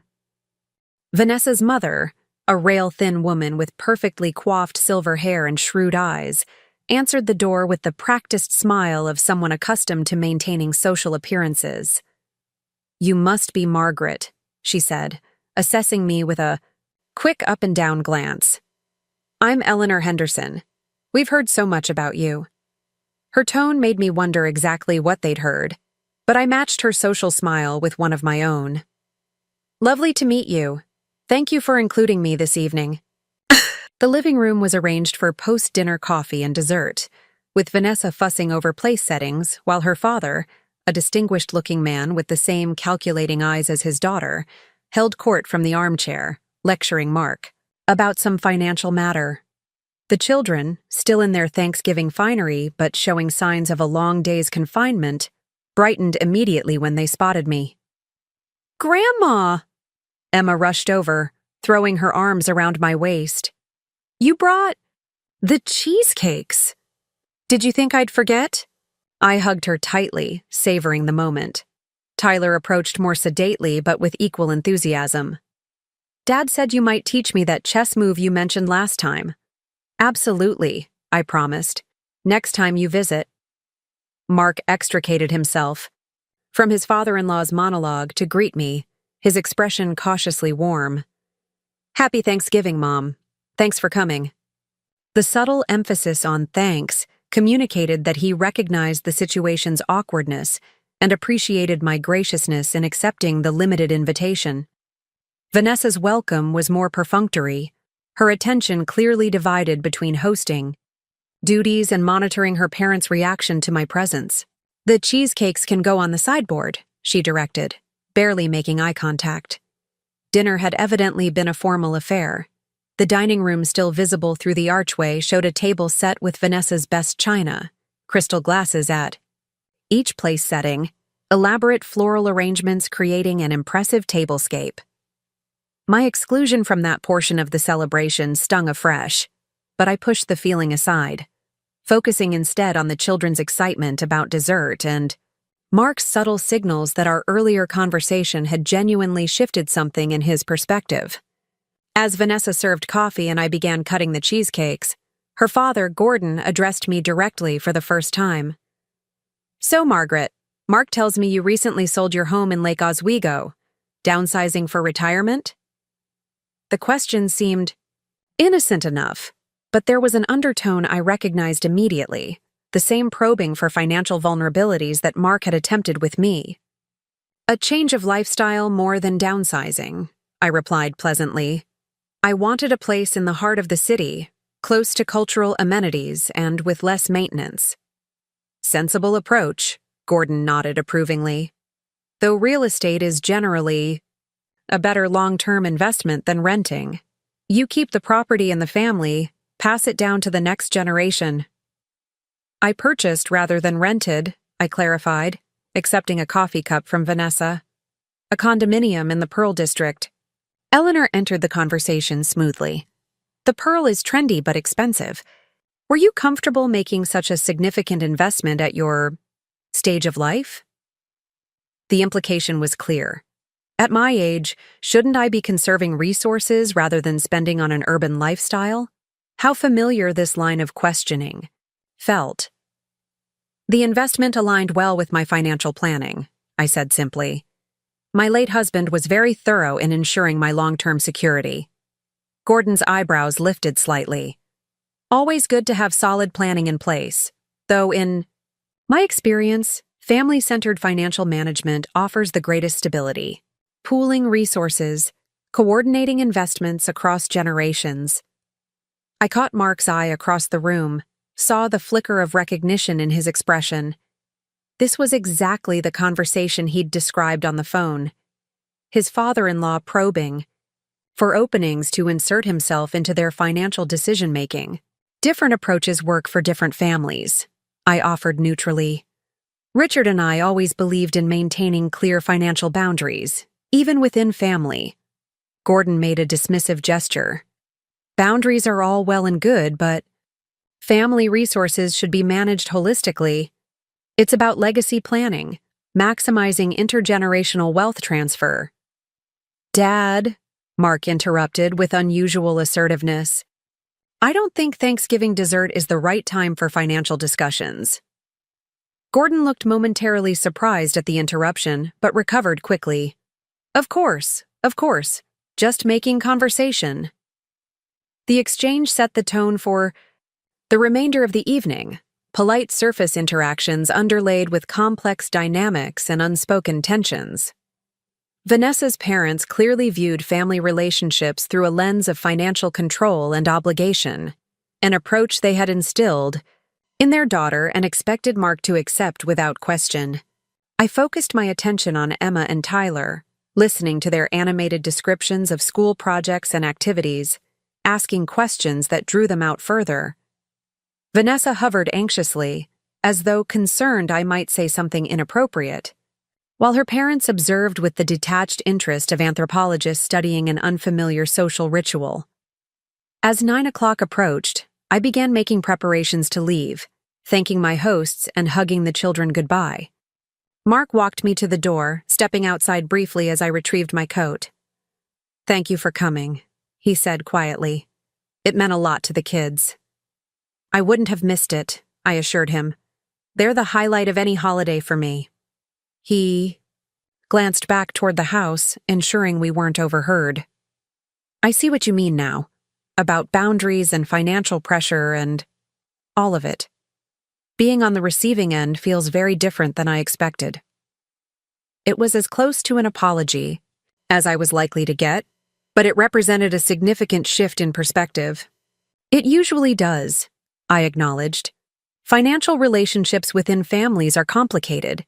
They easily become entangled with love, obligation, control." "I'd still like to talk more," he said. "After the holiday weekend, when Vanessa's parents have gone home. Maybe we could have lunch, just the two of us?" "I'd like that very much," I said sincerely. His expression softened. "And about the kids visiting. Vanessa and I talked, and we're loosening the restrictions. They can come every weekend if scheduling permits, not just twice a month. And you're welcome to attend their activities. Tyler has a chess tournament next Saturday." The change was more than I had dared hope for so quickly. "Thank you, Mark. That means more than you know." As I drove back to my condo through the rain-slicked streets, holiday lights reflecting in puddles and blurring through my windshield, I felt a tentative optimism I hadn't experienced in weeks. The situation with Mark wasn't resolved. There were still difficult conversations ahead, trust to rebuild, boundaries to establish more clearly. But a door had opened. A glimmer of understanding had dawned. Sometimes, I reflected, the most effective teacher is experience. Mark had needed to feel the discomfort of financial pressure from family to recognize what he had been doing to me. It wasn't a perfect resolution, not yet, but it was a beginning. Back in my condo, I kicked off my shoes and curled into the window seat, watching the city lights shimmer beyond the glass. My phone chimed with a text message from Frank. "Hope your Thanksgiving gathering went well. Still on for the exhibition tomorrow?" I smiled, typing back, "Better than expected." And yes, looking forward to tomorrow. Life was unfolding in unexpected ways. My relationship with Mark beginning to heal, my bond with my grandchildren protected and nurtured despite earlier threats, new friendships forming, professional opportunities emerging, and perhaps even the gentle possibility of romance on the horizon. The insurance policy Richard had so carefully arranged had provided more than financial security. It had given me the freedom to stand my ground, to maintain my independence when pressured to surrender it, to demonstrate to my grandchildren that aging didn't mean relinquishing autonomy or dignity. As December approached with promises of holiday lights, cookie baking with Emma, chess matches with Tyler, and new traditions in my downtown home, I felt profound gratitude for this unexpected chapter of my life. Not the retirement I had planned. Certainly, but perhaps something richer, a life reclaimed on my own terms, relationships based on mutual respect rather than obligation, and the quiet knowledge that I had weathered this storm without compromising my essential self. Outside my window, the first snowflakes of the season began to fall, dusting the city with possibilities as fresh and unpredictable as the path that lay before me. Up next, you've got 2 more standout stories right on your screen. If this one hit the mark, you won't want to pass these up. Just click and check them out.